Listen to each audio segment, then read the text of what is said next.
Está começando mais um Toque da Saúde, um lugar para a gente conversar sobre saúde de maneira integrada. Quem está falando aqui é Rafa Brandão. Fala pessoal, Edma Alves aqui, sejam todos bem-vindos e bem-vindas a mais um podcast do Toque da Saúde. Muito obrigada por você estar aqui e já começo pedindo aquela ajuda que você sabe que você pode nos dar. Basta seguir aonde você estiver nos ouvindo, se você estiver no Spotify, avalia o episódio, o canal com 5 estrelas, segue a gente, se você estiver nos vendo no YouTube, também segue a gente. E um pedido especial, Rafa, vamos chegar a 1.000 seguidores no Instagram. Vamos pedir para o pessoal seguir a gente lá no Instagram, porque lá, em 2023, vai ser lá que a gente vai comunicar todas as nossas novidades. Então, por favor, pessoal, sigam a gente no Instagram, que vai ser nossa rede principal em 2023. Se você assina a nossa newsletter, está escutando esse podcast também, vai ser fácil, né, Edma? Vai lá no Instagram, segue que a gente chega, em um piscar de olhos aos 1.000 seguidores. Galera, aproveitando e falando da newsletter, se vocês quiserem se inscrever e receber de 15 em 15 dias matérias sobre saúde, o que está acontecendo no mundo sobre saúde, ficar antenado, ficar atualizado, por favor, entra no nosso site toquedasaude.com.br, coloca o seu e-mail lá e 15 em 15 dias você vai receber o que está acontecendo no mundo da área da saúde. Esqueci de algum recado, Edma? Não, tá tudo dado, podemos começar, Rafa Brandão. E o episódio de hoje, o que a gente vai falar? A gente vai falar de um assunto inédito, Rafa Brandão. Nunca conversamos sobre isso aqui. E vai ser interessante porque realmente a gente sabe muito pouco sobre esse assunto. Então estaremos literalmente aprendendo dúvida, né? Ao vivo. Aquela mentoria que você sabe que a gente faz aqui, plantão de tira dúvidas. A gente vai conversar sobre etarismo. As consequências que tem no indivíduo, na sociedade, é uma coisa já bastante relevante, a gente tem que conversar sobre isso, qual a interferência dela no trabalho, as pessoas 60 a mais, sofrem menos, no sentido dessa discriminação, qual o efeito disso na vida das pessoas, a gente vai conversar sobre isso tudo, tirar dúvidas, e para isso a gente trouxe alguém que a gente viu na internet, um artigo dela sobre esse assunto, a gente falou, vamos tentar a sorte, né? Vamos tentar a sorte, e a sorte nos sorriu, Rafa. A gente tá aqui com o doutor Edma, eu vou deixar você falar sobre o nome dela, porque você é a melhor em falar sobre nomes da vida, vai. Eu vou fazer o seguinte, Rafa, vai ser melhor, vou pedir para ela falar, porque eu realmente... Foi uma piada interna, Juliana, você não sabe, eu tenho uma dificuldade. Às vezes eu falo... eu invento sons, então ela quis me fazer uma pegadinha comigo, mas essa eu vou me livrar. Então, no meu caso, eu nunca fico chateado quando erram, porque o comum é falar errado mesmo. É igual Edma. Qualquer coisa parecida com Ed, eu atendo, não tem problema. Tá tudo ótimo. Juliana, pelo menos Desculpa, pode falar. Pelo menos o primeiro nome é fácil no meu caso, né, Ju? O sobrenome que não ajuda. Verdade. Seja muito bem-vinda ao Toque da Saúde. Muito obrigada por você ter aceitado estar aqui para explicar para a gente o que é etarismo. Por favor, quem não te conhece, se apresente. Muito obrigada a vocês, Rafa e Edma. Então, pessoal, meu nome é Juliana, podem me chamar de Ju. Eu sou psicóloga, sou aqui de Brasília, né? Então, fiz psicologia na Universidade de Brasília.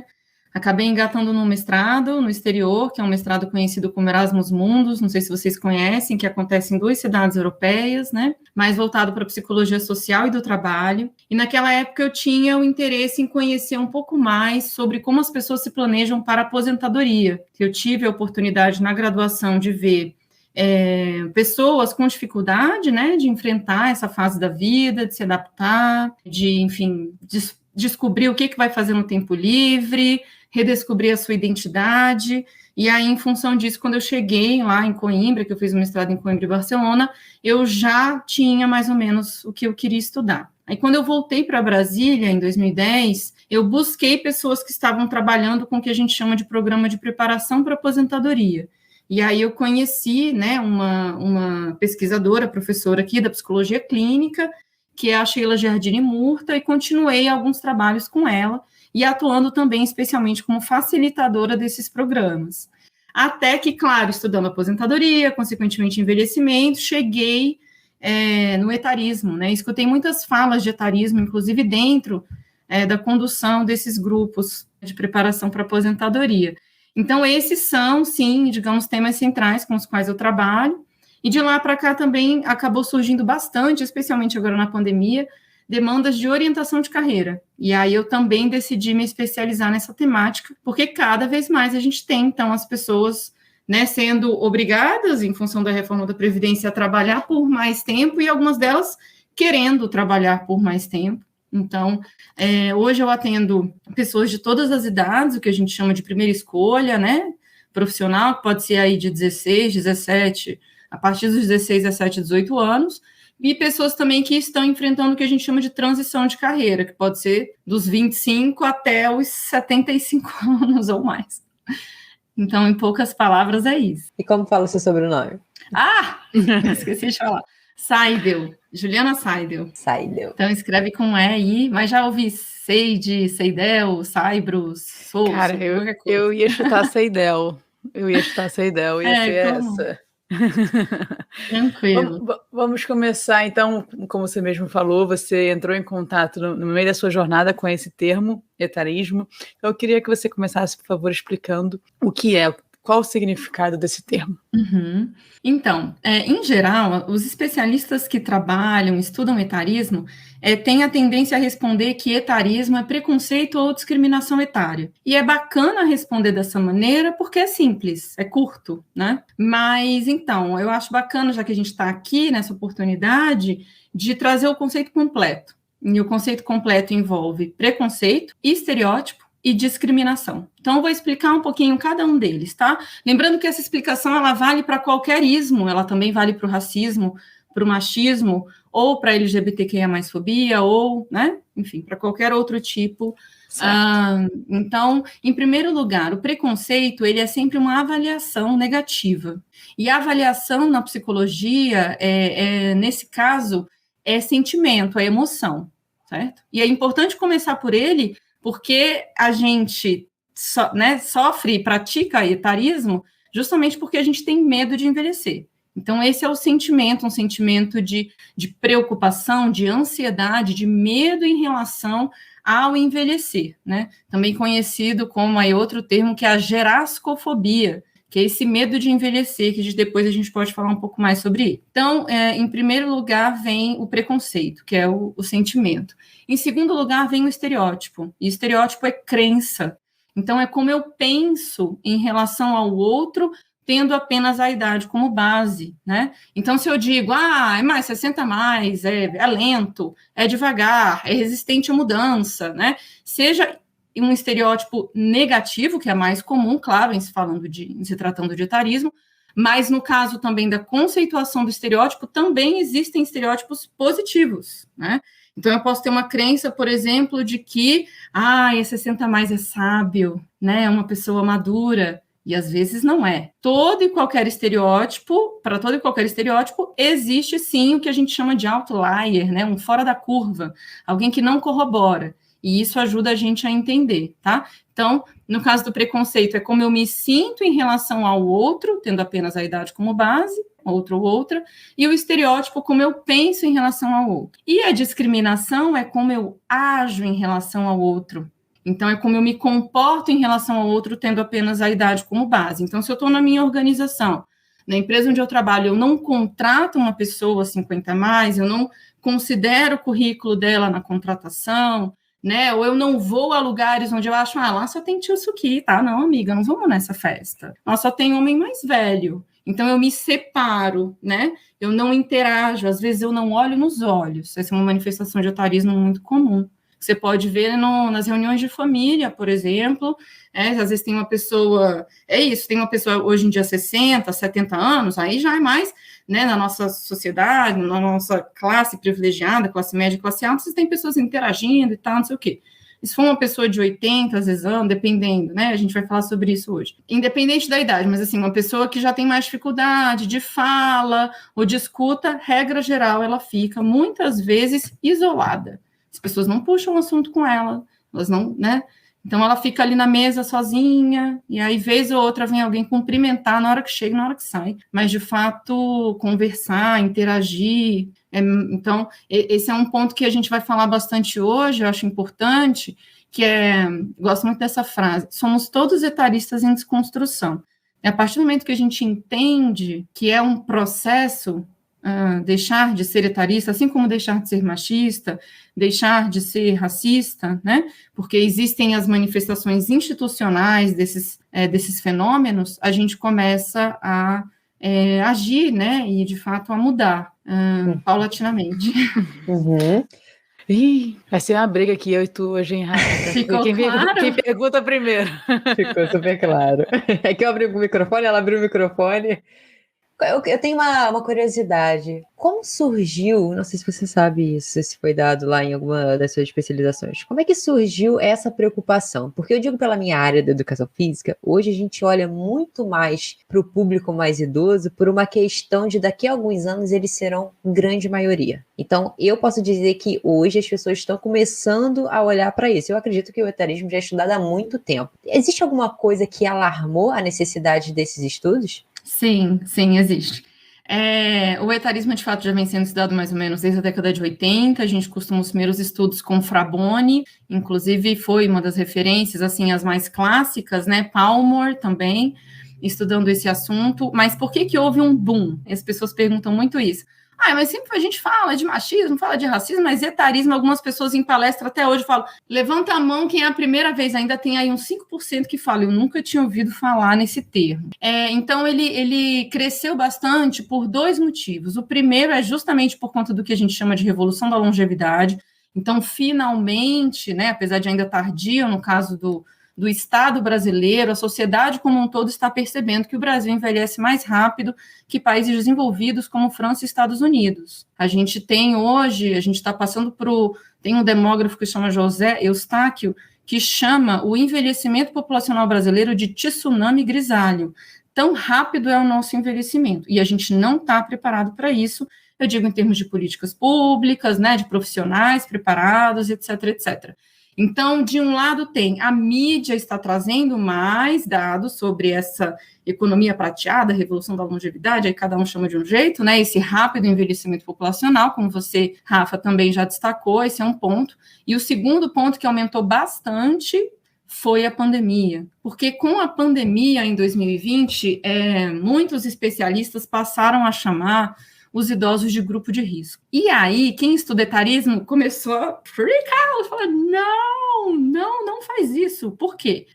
Aí a gente tem que tomar um cuidado que é assim, quando uma pessoa que tem uma comorbidade, né, que tem uma doença, que tem uma saúde mais frágil, foi contaminada, contraiu a Covid-19, né, o vírus, etc., é claro que essa pessoa, e em geral os idosos têm maior probabilidade de ter alguma comorbidade, alguma doença crônica, ou câncer, ou alguma demência, etc., então ele tem mais dificuldade de se recuperar da doença. Então, de fato, maior prevalência à morbidade, à perda de vida, certo?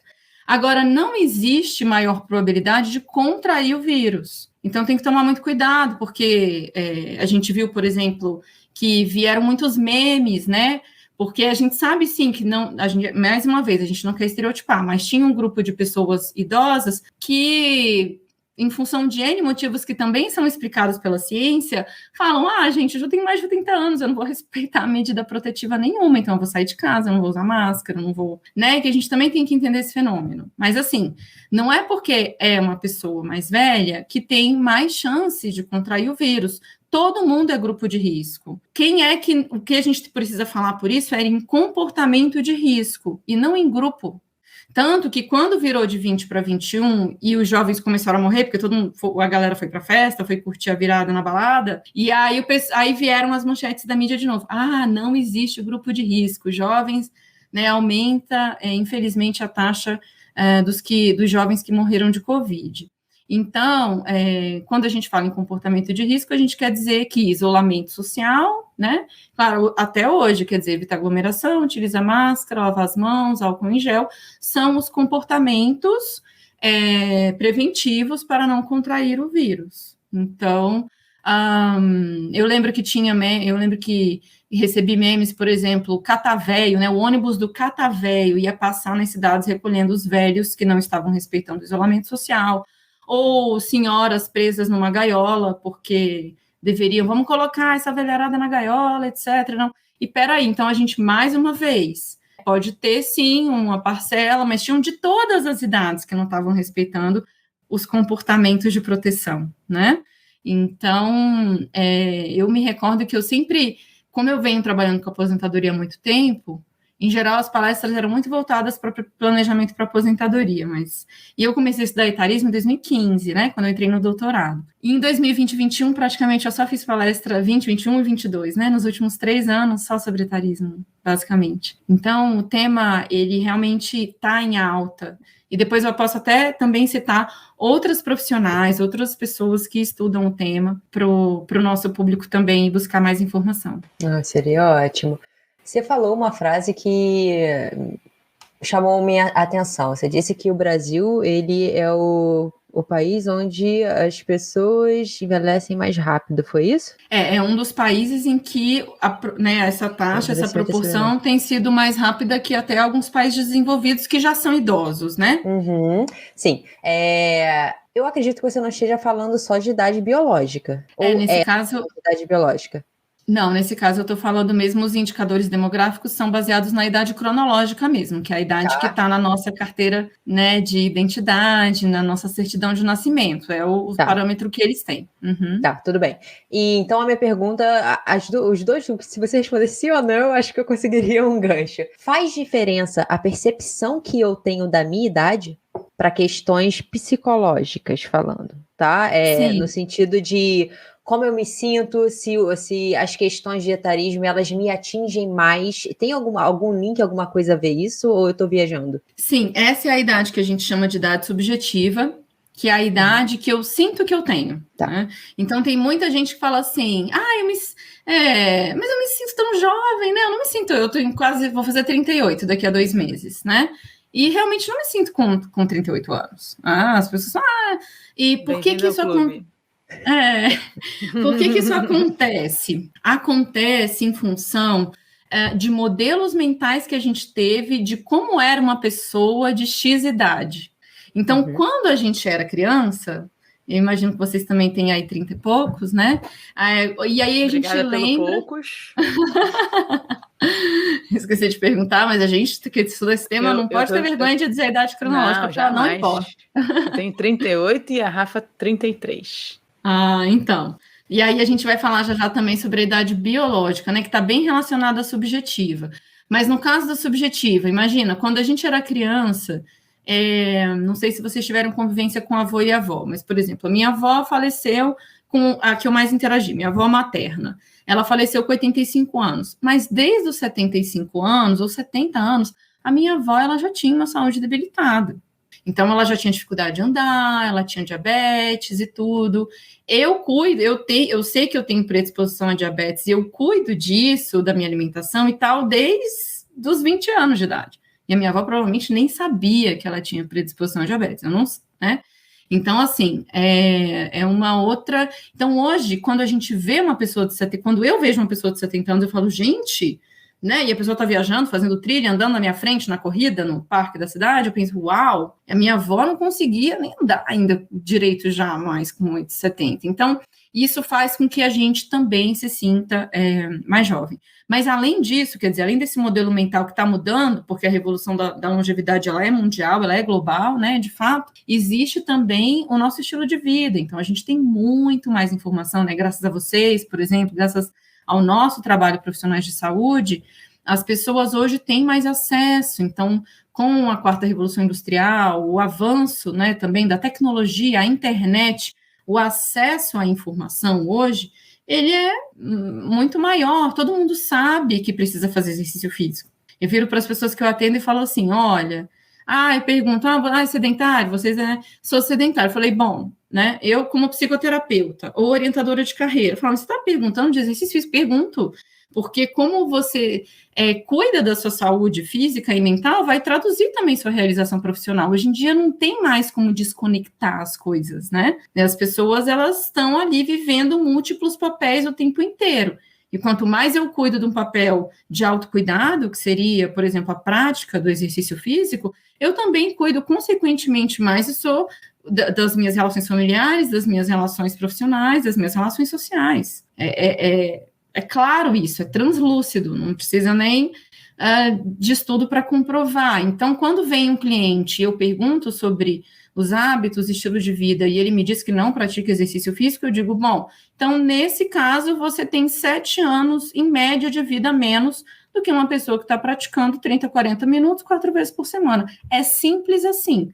E se não quiser começar com intensidade, vocês depois podem explicar, né, que vocês entendem disso mais do que eu, mas do pouco que eu li, eu digo, olha, e nesse caso, frequência para você que é sedentário é mais importante do que intensidade, vai preocupar com intensidade depois, mas você precisa encontrar um exercício físico que quando você não faça, você sinta falta. Caso contrário, você está perdendo tempo de vida, e ponto.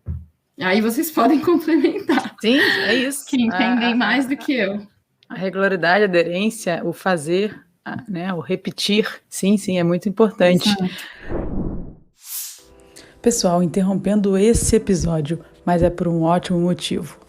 Agora o Talk da Saúde também tem uma newsletter.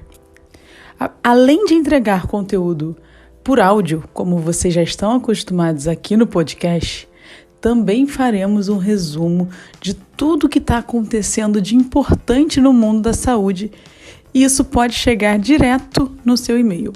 Basta você ir lá no site do talkdasaude.com.br e se inscrever.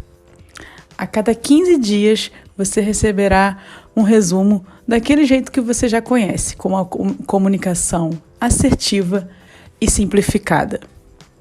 Quando a idade subjetiva, antes da gente entrar na biológica, quando a idade subjetiva ela é, não sei se vocês já viram esses casos, eu não sei nem a palavra, mas ela é diferente em determinadas situações.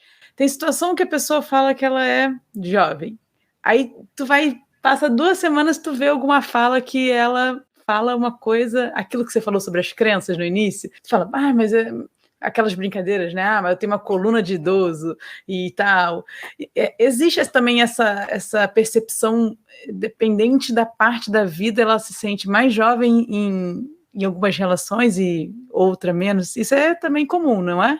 Sim, é comum, né? Esses processos que a gente chama de comparação social. Então, assim, por exemplo, no meu caso, então tá, na minha história de vida, eu decidi privilegiar a carreira. Então, e tive uma família, né? Pai e mãe que incentivou muito. Então, desde o início estava estudando, tive muita oportunidade de estudar fora. Aí as pessoas falavam, nossa, mas você já fala 3 línguas, já tem mestrado, já... Eu assim, sim, é uma escolha, isso não me torna melhor ou pior do que ninguém. Isso também tem que tomar, mas é um elogio, mas dependendo da forma como fala, e se a pessoa não faz psicoterapia, às vezes pode soar até cobrança, né? Porque todo mundo estranha, né? Então você já fez, então dizer que você é nova demais para isso ou velha demais para aquilo é, regra geral, etarista. Assim como dizer, nossa, você tem 38 e ainda não tem filhos. É o ainda, também é uma situação minha, eu não decidi não ter filhos por hora, não sei se eu vou ter, se eu vou adotar, se eu vou congelar, se eu vou, né, não sei, então assim, e aí falar, nossa, ainda não casou, ainda não tem filhos, quem foi que disse que ter tal idade eu deveria fazer tal coisa, né, então as pessoas muitas vezes, toda e qualquer frase que versa sobre como uma pessoa deveria se comportar ou não, tendo apenas a idade como base, regra geral é etarista. E a gente vê isso no caso das mulheres desde a infância. Ainda brinca de boneca, 11 anos. Você não tá velho para brincar de boneca. Peraí, não faz o menor sentido, né? Ou então ver uma senhora lá toda dançando com, nossa, 80 anos e ainda dança. Não, gente, ela sempre dançou.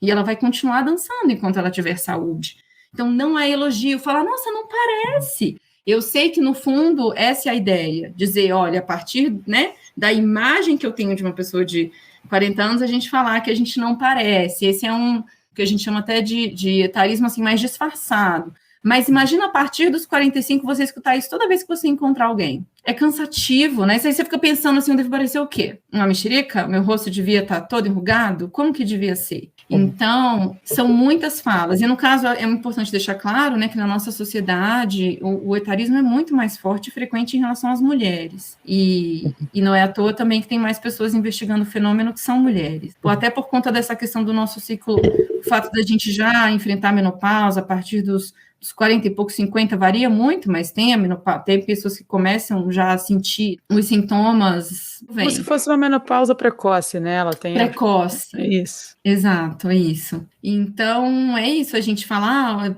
a gente vê nas novelas muito claramente um homem de 55 anos se relacionando com uma atriz de 30, né, e quando é o contrário, a gente estranha, por exemplo, né, então é um ponto importante a ser discutido. Uhum.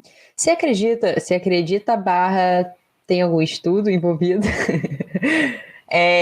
Não precisa citar o estudo, óbvio, mas existe alguma relação entre a idade subjetiva e o link com a aderência com questões de longevidade, saúde e qualidade de vida? As pessoas que se sentem mais jovens, por exemplo, elas aderem mais a essas questões saudáveis?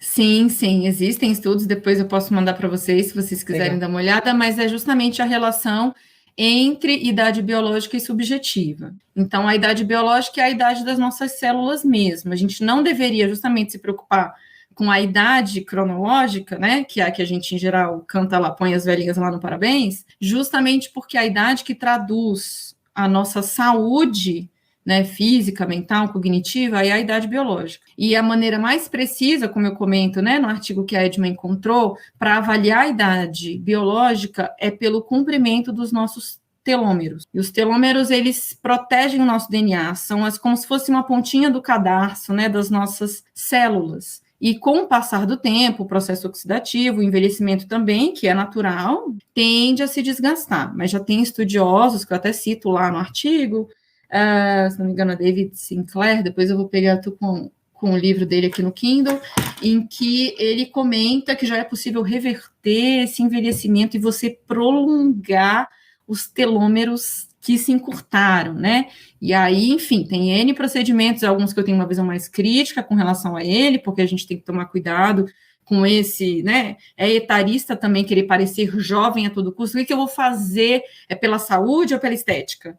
Esse querer parecer, né? Eu quero parecer mais jovem ou eu quero cuidar da minha saúde? São dois caminhos bem diferentes.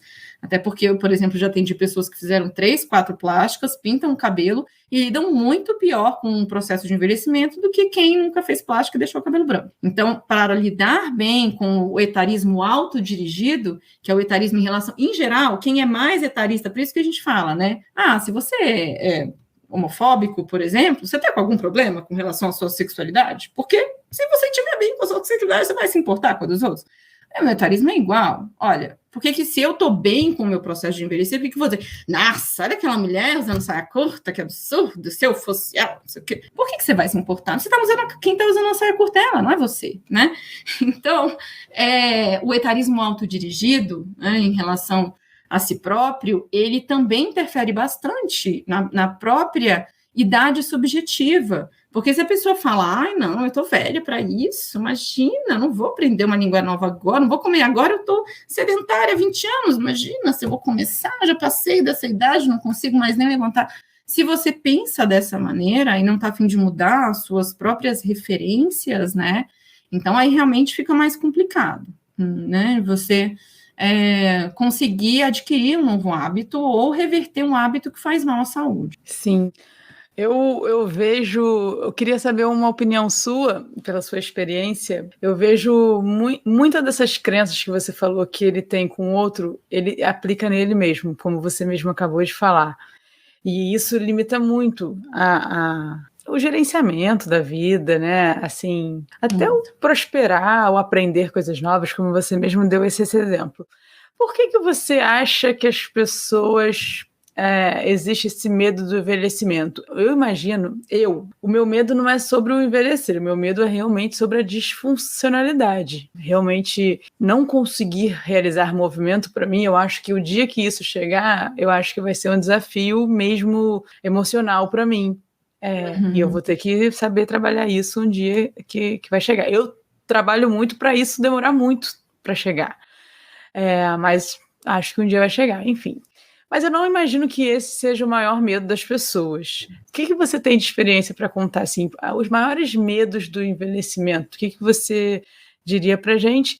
E com esse, já emendando numa outra questão, a gente ganhou mais vida, né? A gente vive mais anos, quando você falou, e hoje a gente pode viver mais anos de qualidade. Quais os desafios que você tem encontrado, que as pessoas mais têm com esse esse tempo a mais de vida? Vamos lá. Em geral, Edma, quando eu pergunto para as pessoas qual o seu maior medo ao envelhecer, de fato, a maioria das pessoas traz o seu próprio relato, que é: eu tenho medo de depender de outras pessoas para fazer o básico.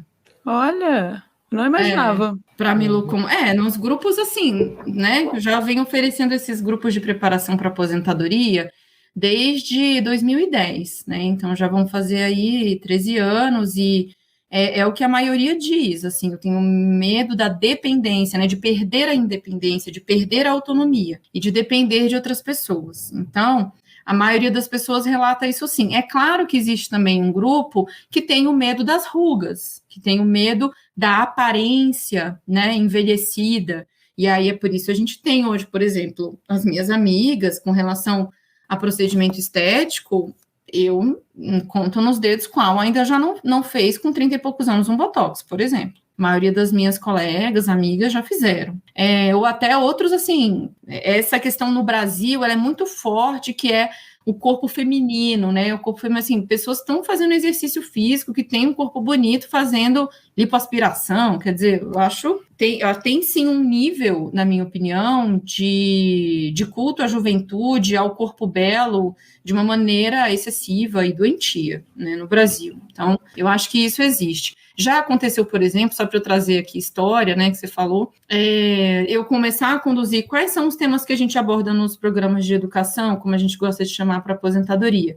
São os pilares da longevidade, e que muitas vezes são os pilares da qualidade de vida, né? Então, a gente fala sobre saúde física, que inclui alimentação saudável, prática de exercício físico, saúde cognitiva, que é a abertura à aprendizagem, saúde mental, a importância do autoconhecimento ao longo da vida, cultivo e fortalecimento de relações familiares, sociais, conjugais, amorosas, íntimas, são super importantes.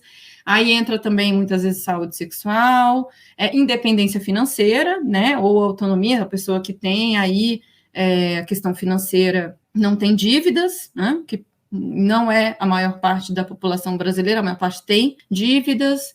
E aí entram também, às vezes, outros temas, como, por exemplo, desapego psicológico, porque num programa de educação para aposentadoria eu quero refletir como eu lido com desapego em relação ao papel profissional. Mas eu estou me desapegando só desse papel, não estou me desapegando do que eu aprendi na minha trajetória profissional, não estou me desapegando da minha profissão, não estou me desapegando... Enfim, e aí é muito interessante, porque o que acontece? Muitas vezes a gente também trabalha o etarismo, é um tema recente que a gente passou a trabalhar, a aprendizagem também de novas tecnologias é um tema novo, e quando eu decidi falar, claro, quando a gente fala de etarismo, a gente também fala sobre medo em relação a envelhecer. E teve uma vez, para eu nunca mais fazer isso, que eu coloquei o tema medo em relação a envelhecer no primeiro encontro. Eu nunca mais fiz isso. Aí eu fui e coloquei um vídeo que mostrava justamente um cara que fazia de tudo para parecer mais novo. Mas é um vídeo, assim, depois eu mando para vocês, é um curta australiano que chama Makeover, mas ele é uma hipérbole, assim, ele é uma caricatura, o cara pega aquelas alfinete grande e para tirar as rugas, ele coloca o alfinete atrás do pescoço, ele enfia a agulha do alfinete atrás do pescoço, porque ele vai ter um date com uma menina mais jovem, e aí ele quer parecer mais jovem. E nesse encontro, uma mulher, que aparentemente é isso, parecia bem, de saúde e tal, chegou lá, de salto, saia, nananã, sentou com a gente, e aí ela levantou no meio do vídeo e ela falou, eu vim aqui para falar de aposentadoria, eu não vim aqui falar de envelhecimento, e aí ela foi, bateu a porta e saiu. E aí eu falei, gente, eu não posso trazer medo de envelhecer no primeiro encontro desses grupos, né? Acabou que a gente terminou de ver o vídeo, fez o compartilhar, o que você achou, qual é a mensagem, tal, as pessoas conversaram, eu ignorei a saída da moça inicialmente, e no final do encontro eu perguntei, gente, como vocês se sentiram, né? O que vocês acharam? Eu falei, ela tá com medo de envelhecer, né? Não preciso nem dizer, todo mundo identificou. E é isso, assim. Então, as pessoas, você vem para um programa, para se planejar, para uma vida madura, com autonomia, né? Enfim, o que você vai... Um outro tema também muito comum, que eu esqueci de falar, é justamente a ocupação pós-carreira, né? E às vezes a pessoa vai aposentar dessa carreira, mas ela quer continuar trabalhando como autônomo, como prestador de serviço, em geral é muito comum essa busca. Então, a pessoa que foi servidor público ou funcionário a vida inteira, trabalhou com uma jornada rígida, 40 horas, às vezes 50 horas, e ela quer continuar trabalhando só que com mais flexibilidade, sem chefe. Essa é a maior demanda que a gente recebe da orientação de carreira dos longevos. E aí, bom, então são todos esses temas. E aí a pessoa achar que a gente também não vai trabalhar, medo de envelhecer? Vai.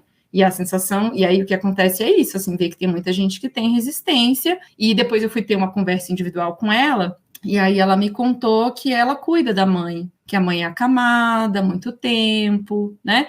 Então eu vejo que tanto o medo da aposentadoria, né, como o próprio medo do envelhecer, muitas vezes ele traduz uma experiência que aquela pessoa teve com alguém próximo que não foi boa, né? Então, às vezes, o meu pai morreu um dia depois da aposentadoria, então eu não vou aposentar nunca. Mas não foi, aí eu discuto isso na sessão, mas foi a aposentadoria que o matou?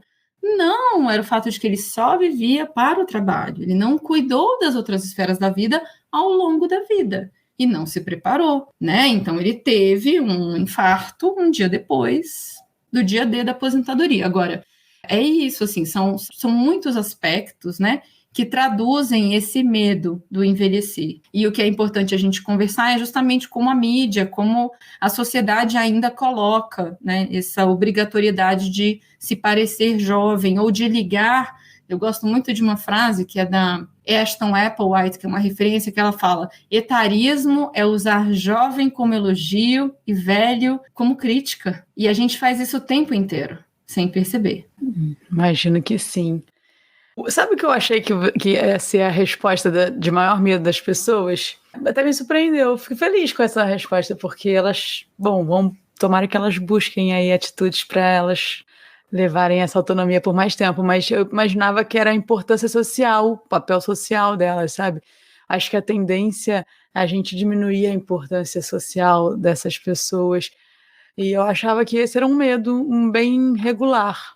Me surpreendi agora. Talvez, será que esteja em mim esse medo aí, ó? Ah, dica, isso que eu ia falar. Eu falei, você vai falar essa frase com uma psicóloga, ela já deve estar aqui, ó. Projeção. Fala aí mais sobre isso. Tem que falar pra mim. Exatamente. Fica a dica aí. Não, mas provavelmente... Não, mas tem uma tarefa que eu faço, como você lembrou de outra história. Agora que eu lembrei também que eu não respondi só outra pergunta, mas é porque a cabeça vai embora, depois eu vou. Não, tá tudo mas bem, a gente pega uma tarefa simples do desapego, tem várias maneiras de fazer, imagem guiada, mas a gente pega assim, pede uma folha A4, aí divide em 8, né, dobra uma vez, 2, dobra a folha, ela vai ficar 8 quadradinhos. Escreve as 8 coisas que são mais importantes na sua vida. Aí põe lá filho, esposa, sei lá, viagens, quem é músico põe a música, ou, né, a saúde e tal. Regra geral, aí a gente vai falando, agora você tem que tirar uma coisa da sua lista. Aí aí a gente está caminhando por um caminho e tal, está levando essas 8 coisas, mas você vai ter que se despedir delas. Quem que você tira primeiro, né? Regra geral que as pessoas deixam para o final é a saúde. Pelo menos eu tenho aqui a minha vida, né? E aí eu faço alguma coisa. Mas as pessoas chegam, às vezes, a tirar, por exemplo, ou se colocam valores como respeito, e às vezes tira a esposa antes do respeito, viu? Então é isso, né? Quer dizer, o respeito assim. E tá tudo bem, né? É isso, Então, é isso. Tudo certo. E falando das pessoas, esse momento da aposentadoria, qual é a vantagem que você vê? Óbvio que aí a gente vai eliminar aqui o precisar trabalhar por uma questão financeira, né? Tem muitas pessoas que, como você mesmo falou, o brasileiro ele não é bem educado financeiramente, e muitas pessoas chegam nesse momento de vida ainda precisando de uma renda ou para pagar suas dívidas ou para manter a sua vida. Mas se a gente pudesse eliminar o fator financeiro, que deve ser o maior motivo das pessoas continuarem trabalhando pós-aposentadoria, qual você acha que é a vantagem de se manter ativo, e seja numa nova carreira ou ainda na sua mesma?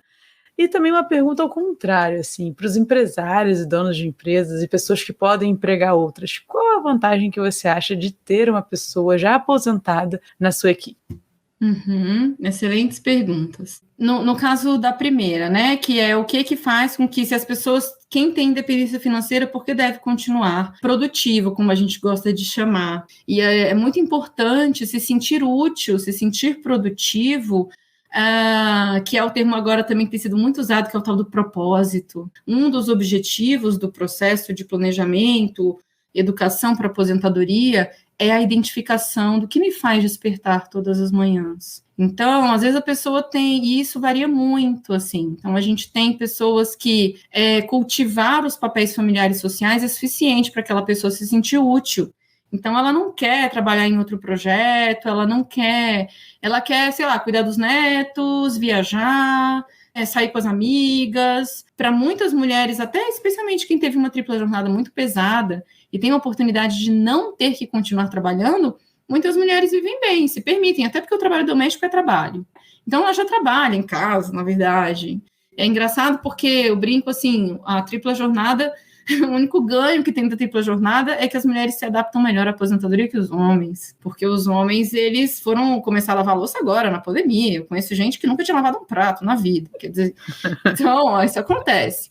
E para o homem, ele é isso também. É claro que a gente também tem a nossa responsabilidade. Eu tenho clientes que eu falo, você divide as atribuições com seu marido, com seus filhos, você pede para eles ajudarem. Agora, tem um outro aspecto, que é a identificação desse propósito, ajuda as pessoas a se manterem, como você trouxe, ativas, abertas a aprender. Isso é muito importante para uma vida longeva.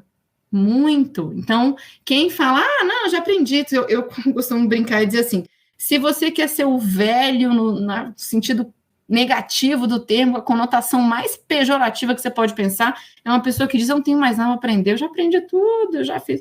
Se você tem essa fala, provavelmente, assim, predisposição à demência você já tem, eu já falo na lata, assim, às vezes nem tem predisposição genética, mas continuar aprendendo sobre si, sobre o mundo. Nós vivemos num mundo hoje que está em rápida transformação também.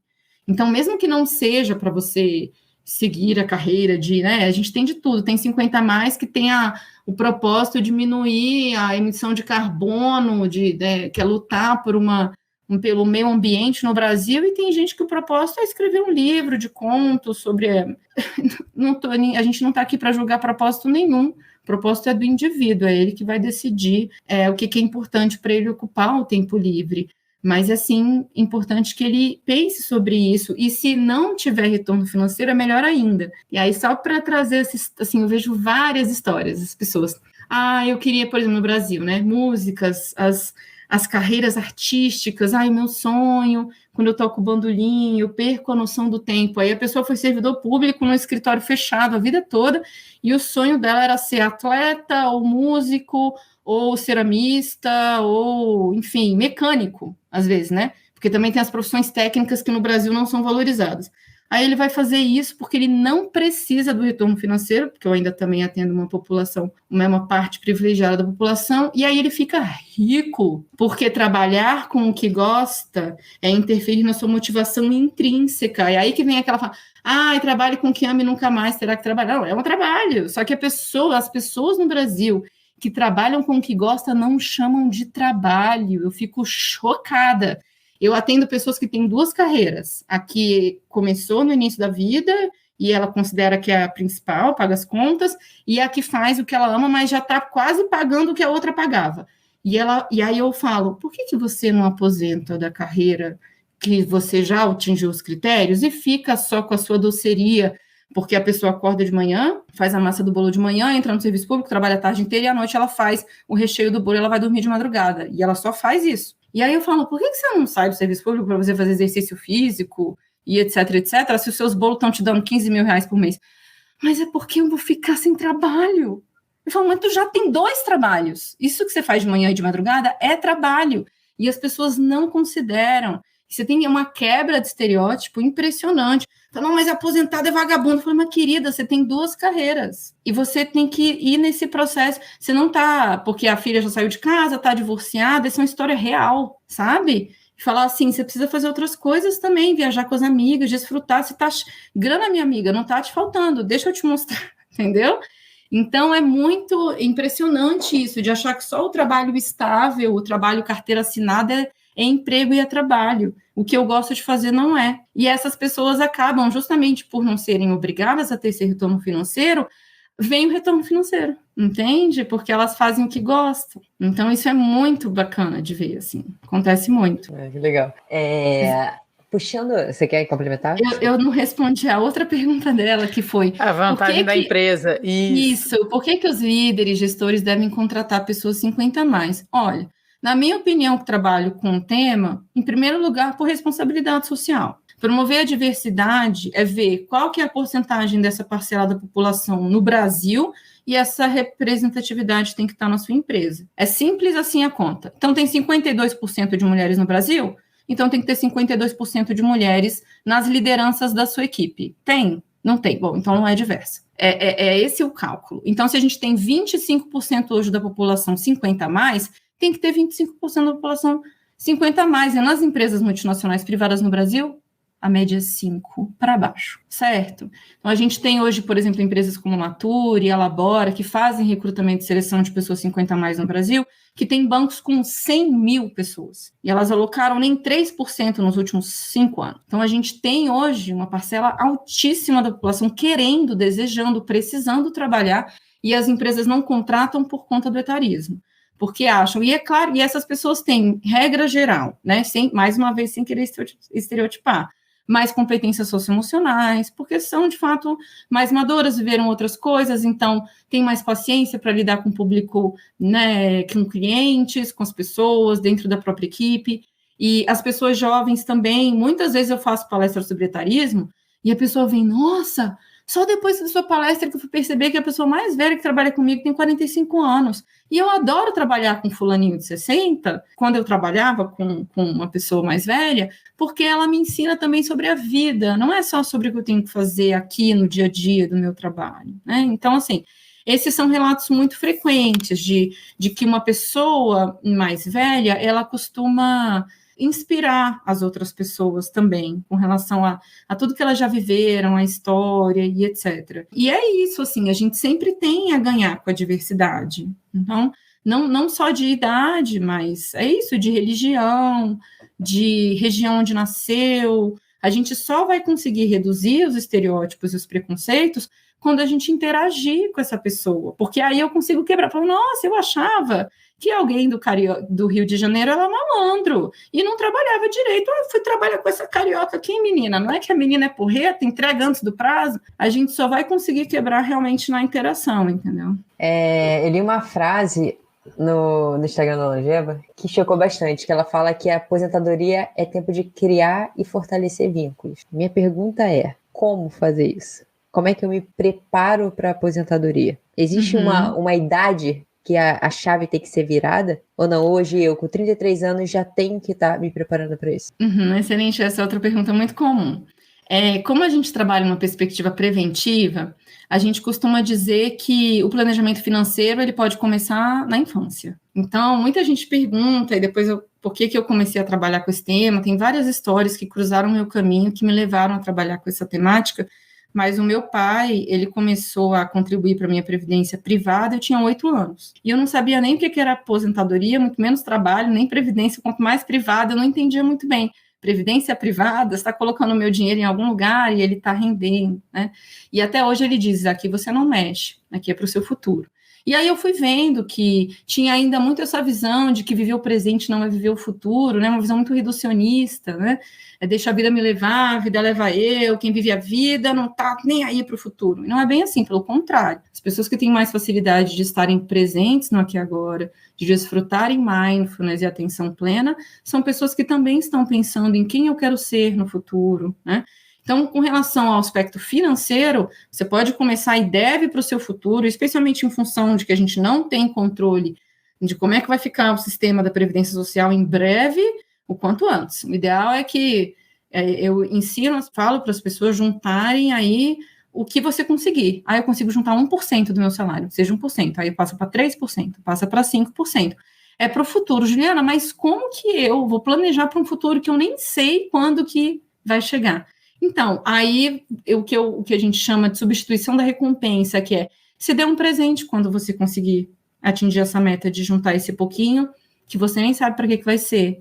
Se permita ir a um show de uma música que você gosta, se permita ir a um restaurante que, em geral, né, de uma comida que você gosta, digamos assim, porque algumas pessoas falam, mas eu vou juntar, sendo que eu não sei nem quando que eu vou, mas é importante, deixa lá e deixa render, deixa investir, claro que isso, e aí é interessante porque fala assim, mas esse papo é papo de pessoa privilegiada, porque eu não consigo juntar. Olha, eu conheço pessoas que ganham 15 mil reais que não juntam e pessoas que ganham 3 mil reais que juntam, tá? Então, assim, não é só quem ganha muito, né? Até porque o desejo, né, ele nunca cessa.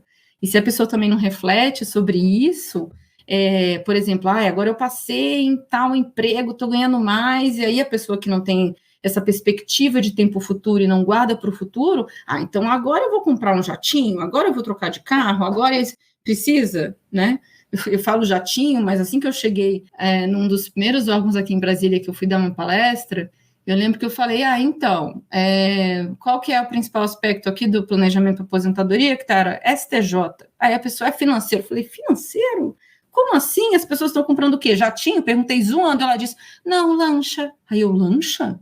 Falei, Brasil tem um lago artificial e tem a segunda maior frota náutica do Brasil, depois do Rio de Janeiro. Você não sabia? Gente, eu moro aqui em Brasília, eu só nadei no lago, o peito, quase afoguei. Cadê meus amigos com lancha que não me chamam para sair? Não tenho, esses amigos eu ainda não fiz aqui.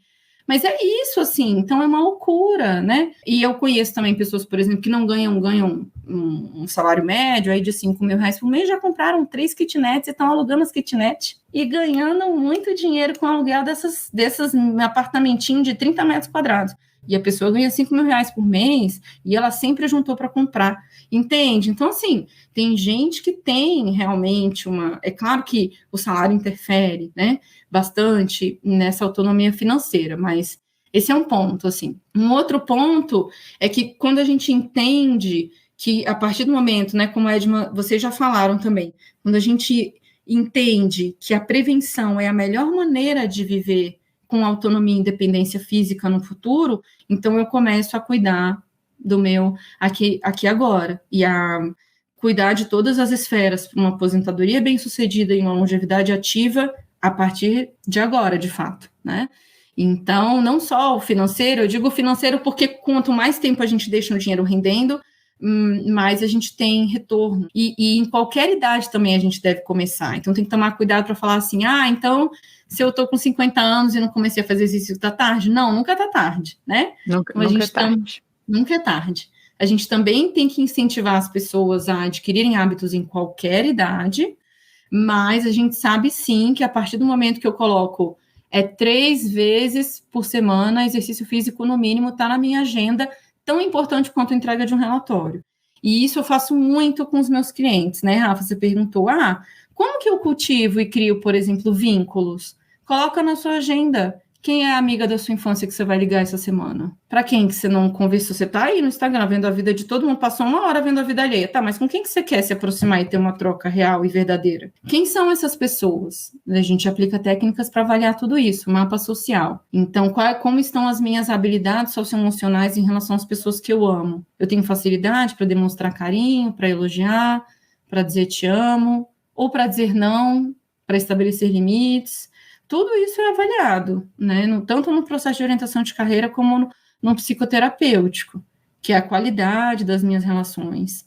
E a solidão é fator de risco na maturidade, claramente, né? Inclusive, tem estudos recentes mostrando aí que a qualidade das relações se apresentou um preditor mais significativo do que a prática também de exercício físico, né? Chama atenção, mas em geral, isso está caminhando muito junto. Então, até porque tem muita gente que faz exercício físico em grupo, e aí também está fortalecendo as redes, fazendo corrida, caiaque ou qualquer outro tipo, né, de exercício. Mas, assim, a ideia, só para concluir o raciocínio, é que as pessoas, eu falo, mostra a sua agenda. A agenda da pessoa só tem trabalho. Falei, não, cadê o exercício físico, a psicoterapia, cadê ligar para alguém, cadê o jantar com os amigos, cadê comprar uma calcinha nova para, né, para a próxima saída, que também tudo é importante. Então, isso me chama muita atenção. A maioria das pessoas não coloca na agenda o que elas podem fazer no dia a dia para cultivar todos esses pilares. E se a gente não coloca, ninguém colocará por nós. Não vai ser seu chefe que vai falar, não, sai mais cedo, tá na hora do seu exercício físico, não. E se não é aceito na sua empresa que você saia para fazer isso, então diz que você tem, eu incentivo, você está incentivando as pessoas a mentir? Ué, mas a empresa não aceita que estou saindo mais cedo porque eu tenho psicoterapia? Bom, então diz que é o seu filho que está doente. Diz que é um compromisso de trabalho, que você vai fazer um inventário da sua avó que faleceu semana passada, essa é uma desculpa, essa é uma justificativa que as pessoas aceitam, então usa essa. Mas você não pode permitir, né, porque aí a pessoa vem, por que você não começa a cuidar? Porque eu não tenho tempo. Não tem tempo, não prioriza. Para psicólogo só existe algo, isso chama sabotagem. Ou a gente descobre os gatilhos que te levam à autossabotagem, né? E aí tem vários, como, por exemplo, pessoas que acham que cuidar de si é ser fútil, né? Eu já atendi várias dessas mulheres, pessoas obesas, que eu vou entender que a pessoa, não, mas pessoas vaidosas, que passam batom, que fazem exercício físico, pintam as unhas, são pessoas fúteis. Falei, querida, eu tô planejando pós-doc, eu acho que não. Vamos conversar sobre isso, né? Assim, não é bem por aí. Então, por quê? A pessoa tem uma crença de que as pessoas que faz muito exercício, tem a barriga trincada, não deve ter nada na cabeça. Pessoas extremamente cultas, que têm uma visão de que cuidar... Peraí, uma coisa não tem nada a ver com a outra. De onde que vem? Aí a gente tem que entender de onde que vem essa crença. E a pessoa está lá com vários problemas de saúde, não consegue nem fazer uma viagem. E aí fala que vai fazer caminho de Compostela, depois da aposentadoria, a pessoa não anda 30 minutos embaixo do prédio no dia a dia. Não vai fazer Compostela, meu amor. Deixa eu contar para você.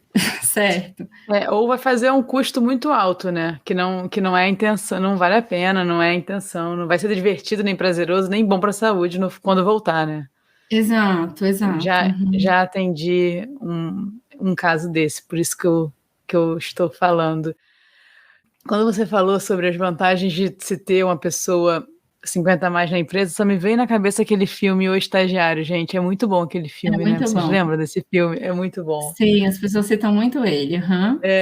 É muito bom, ele é muito bom. Quem não viu, pessoal, vale a pena ver de novo aí, é uma sessão da tarde, é muito legal. E é com o Robert De Niro e a Anne Hathaway, e é interessante justamente porque ela é uma CEO jovem, né, e ele entra como estagiário, inclusive há várias críticas também com relação a isso, infelizmente a maioria das vagas de pessoas 50 a mais é de estágio, pessoas que estão aí fazendo graduação, mas é isso, tem muita gente querendo, mesmo sendo estágio.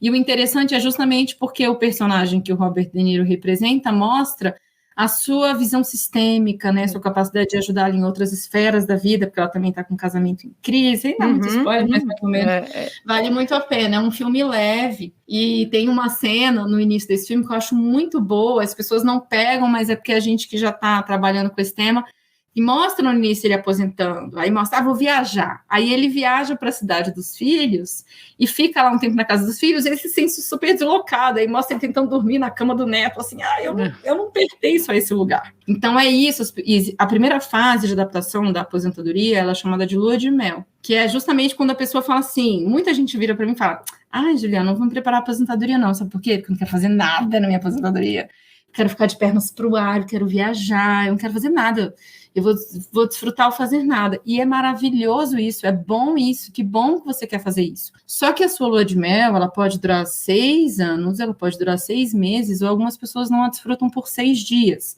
Então, o tempo em que alguém consegue ficar sem o fazer nada, né, só o desfrutar hobby, lazer e as relações, varia muito, entende? E aí é por isso que existem os programas, porque a gente quer que a pessoa comece a pensar o que eu poderia fazer como projeto pós-carreira, que depois pode ser que vire uma carreira mesmo, com ou sem remuneração, caso esse momento chegue, que é o sentimento justamente de vazio, de inutilidade, percebe? Então, isso é muito subjetivo. Eu não consigo dizer para você quanto tempo vai durar a sua lua de mel da aposentadoria, entendeu? Eu acho que a minha, muito pouco.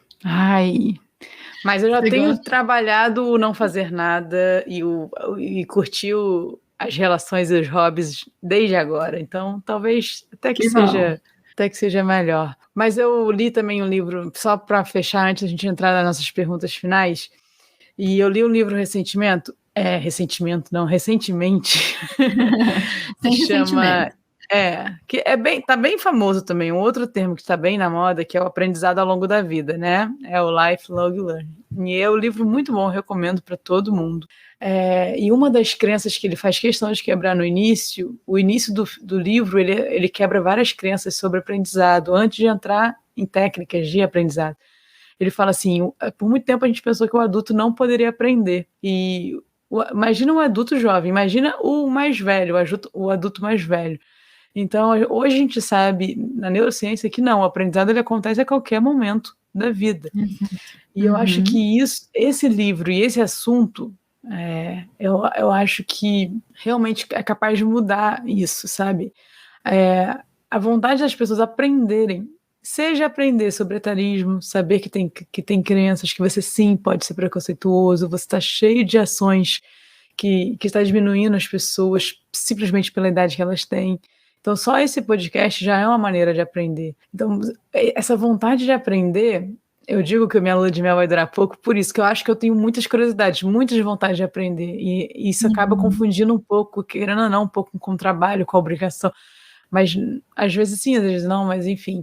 Mas eu só para deixar, porque também várias vezes nas suas falas eu lembrei muito desse livro, várias partes dele. Ele é um livro sobre aprendizado, mas ele quebra muitas crenças até chegar na parte de aprendizado. Bacana. Então fica recomendado. Quem que é o autor, Edma? É um brasileiro, eu não sei também o sobrenome dele, mas o primeiro nome eu sei. É Conrado. Ah, sim, ele é famoso. Ele deu aula no Futuro das Coisas também. Ele fez, às vezes escreve lá. Ele e o Alex às vezes escrevem também no Futuro das Coisas. Recomendo super, pessoal. Aprendam sempre qualquer coisa, vinculada a dinheiro ou não, a carreira ou não, a vida ou não. Só aprendam, que eu acho que isso ajuda a cabeça a ficar boa. Muito bom, muito importante. E eu costumo dizer assim, que a forma da gente engajar as pessoas a aprender é aprender justamente sobre o que te interessa, o que te interessa. Porque às vezes, para mim, me interessa muito realmente os temas, né? Longevidade, diversidade, etc. E para outra pessoa é um tema completamente diferente, sabe? Então eu atendo pessoas, por exemplo, que falam nesse processo, né, de preparação para aposentadoria, Juliana, eu quero continuar ocupado, só que a única certeza que eu tenho é que eu não quero trabalhar, eu não quero estudar ou fazer tudo o que eu fiz nos últimos anos. A pessoa que trabalhou com vendas, marketing, agora quer estudar política e educação, sabe assim? Então isso existe, né, as pessoas querem começar em uma área completamente nova, porque elas são cansadas dos temas que elas trabalhavam com, e tem outras que não, falam, não, eu amo o que eu faço, eu só quero sair da empresa, mas eu quero continuar trabalhando com o que eu sempre fiz. Então tem de tudo, assim, e o que me chama muita atenção, as pessoas brincam, né, as pessoas dizem, você ainda não teve filhos? Aí eu respondo assim, mas eu atendo um monte de gente com mais de 50 anos que não sabem quem é, eles não sabem quem eles são, né? Além de ter várias crianças também no Brasil, na minha opinião, que são crianças que não têm a oportunidade, né? De ter uma família, de ter pai e mãe também, que é outra possibilidade, que seria a adoção. Mas eu brinco e respondo dessa maneira, porque me chama muita atenção. Às vezes eu pergunto, o que você gosta de fazer no tempo livre? E a pessoa fica, eu não sei, porque sempre disseram que eu tinha que fazer, né? Quando a gente entra nesse modus, nesse estilo de vida... então eu vou cuidar do filho, aí depois eu vou fazer a marmita, aí depois eu vou... E no final de semana você nem escolhe o que você vai fazer no tempo livre, pois tem aniversário do fulaninho, e churrasco do ciclaninho, e você nem... Então você entra numa rotina, e é por isso que o processo de desacelerar, de se permitir não fazer nada, na nossa sociedade hoje, ele exige esforço, porque o sistema capitalista, ele está o tempo inteiro querendo que você se sinta ocupado, não necessariamente produtivo, né? Então eu tenho que fazer 1000 tarefas, não sei o quê. E aí eu falo, não, gente, né? O minimalismo, ele é uma informação que vale a pena se disseminar. Poucas coisas em casa, poucos amigos mais verdadeiros amigos, poucas atividades, né? 1 ou 2 tipos de exercício físico. Não precisa ser muita coisa. Você também tem que ter o tempo para respirar, para estar no aqui e agora. Isso é muito importante também, até para aprender, né? Mas, Juliana, falar sobre etarismo a gente viu que é fácil para você, falar sobre aposentadoria. Agora eu vou embora, as ideias. Agora a internet vai cair, né? Tranquilo. Agora a gente quer umas perguntas finais que a gente faz para todos os convidados que vêm aqui no Talk. A gente quer que você relaxe, responda o mais profundo que você conseguir, fique super à vontade. E a gente quer saber o que é saúde para você. Eu lembro quando a gente está estudando saúde, né? E aí vem saúde é muito mais do que a ausência de doença. Para mim, ter saúde é ter disposição, energia e vontade de viver, de explorar, de descobrir. Então, para mim, saúde é isso. E uma experiência inesquecível? As experiências mais inesquecíveis, divisores de águas na minha vida, foi o privilégio que eu tive de morar no exterior, né, para estudar. Então, eu morei em Toronto, em Montreal, em Coimbra, Barcelona e Gainesville, na Flórida. E todas as vezes que eu morei fora do Brasil, numa cidade diferente, foi de fato um marco, um divisor de águas, um processo de amadurecimento muito profundo. Eu indico todo mundo, não necessariamente fora do Brasil, né, mas fora da cidade onde você nasceu e cresceu. E agora, quem você convidaria? Uma pessoa que não é do seu círculo, você não conhece. Quem você convidaria para fazer uma viagem com você e para onde você levaria essa pessoa? Ai, meu Deus, tem que ser só uma pessoa? A gente aqui é restrito, a gente só comprou 2 passagens, então só pode ser você e mais uma. Eu entendo. Passagem agora tá cara, né? Depois da pandemia. Tá caro, nosso orçamento tá...